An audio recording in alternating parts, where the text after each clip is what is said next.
یہ بھی آپ نے لفظ سنا ہوگا کہ فلاں بندے سے پتہ نہیں مجھے ویسے اس سے چڑھا ہے، ویسے اس سے نفرت ہے، کوئی وجہ بھی نہیں ہے، ویسے مجھے اچھا نہیں لگتا۔ تو یہ کیا فلسفہ ہوا کہ مجھے وہ ویسے اچھا نہیں لگتا؟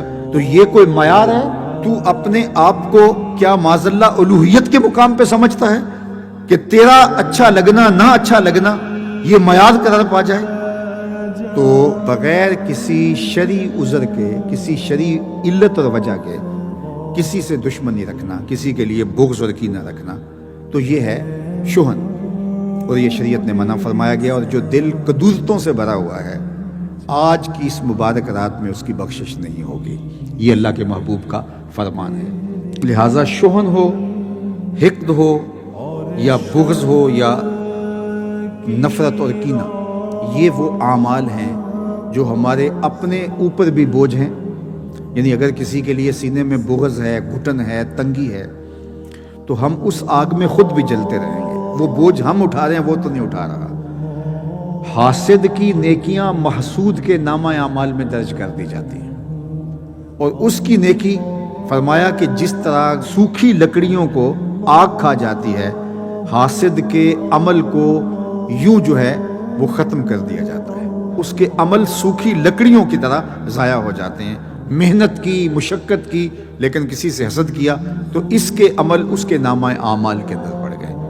حضرت خواجہ اللہ بخش تونسوی رحمۃ اللہ تعالیٰ علیہ کے پاس کوئی شخص آیا، اس نے کہا کہ کچھ لوگ مجھ سے حسد کرتے ہیں۔ تو آپ نے کہا شالا محسود تر تھی میں، اس کا مطلب ہے کہ اللہ تیرے اور حسد پیدا کرے، چونکہ حسد صاحب نعمت سے کیا جاتا ہے۔ تو اس کا مطلب یہ ہوا کہ اللہ آپ کو نعمتوں کی فراوانی عطا کرے، اور دوسرا حاسد کے عمل تیرے نامہ اعمال کے اندر درج ہوتے رہیں۔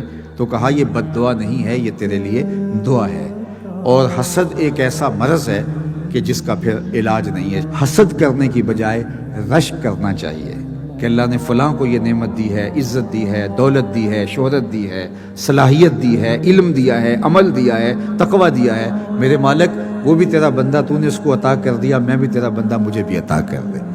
حسد کسی کے نعمت کا زوال چاہنا ہے کہ مجھے ملے نہ ملے، اس کے پلے کچھ نہ رہے، لیکن اس کے چاہنے سے تو نہیں ہوتا۔ اللہ دنیا کا نظام اس کے چاہنے سے تو نہیں چلا رہا، اپنی مرضی سے چلا رہا۔ اس لیے حسد کی آگ میں جلنے کی بجائے رشک کی روش اختیار کرنی چاہیے۔ مجھ پہ ان کا کرم ہے، جلتے ہو کیوں اے حاسدو، تم بھی ان کا نام لو ثاقب رضا ہو جائیے۔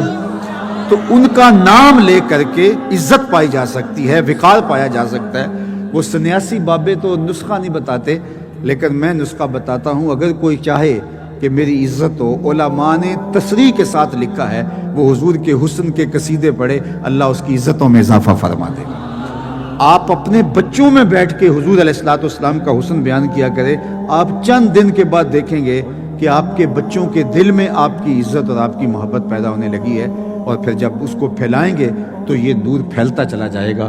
اس لیے حقد ہو، حسد ہو، بغض ہو، کینہ ہو، نفرت ہو، اس کو اپنے دل سے کھرچ دینا چاہیے اور دل کو پاک اور ستھرا رکھنا چاہیے۔ لیکن ہم نے اپنے اندر نہ جانے کیا کیا مصیبتیں پال رکھی ہیں۔ ہم اپنے اندر کو صاف کریں، کوئی جھاڑو لے کے اندر بھی تو آئے نا۔ ظاہر کو صاف کرتے رہتے ہیں، شیشے اتے کٹا جمیا کنداں چاڑی جاندے۔ میاں صاحب بولے شیشے اتے کٹا جمیا کنداں چاڑی جاندے، جلداں نوے سانپ کے رکھ دے ورکے پھاڑی جاندے۔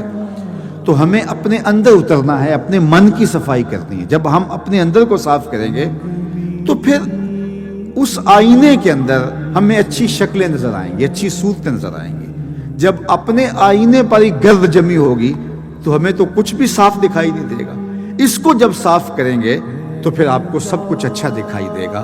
باقی اگر آپ کسی میں خامی دیکھتے ہیں، کسی میں خرابی دیکھتے ہیں، تو ہمیں حکم دیا گیا ہے کہ اس کی اصلاح کریں، اس کو بہتر کرنے کی کوشش کریں، اس کو سنوارنے کی کوشش کریں۔ اگر کوئی واقعی ضد میں ہے، نہیں مانتا، تو اس کو اس کے حال پہ چھوڑ دو، اس کی قبر میں آپ نہیں جانا۔ اس کا حسد، بغض، کینہ اپنے سینے میں لے کر کے آپ بوجھ کیوں اٹھایا ہوا ہے؟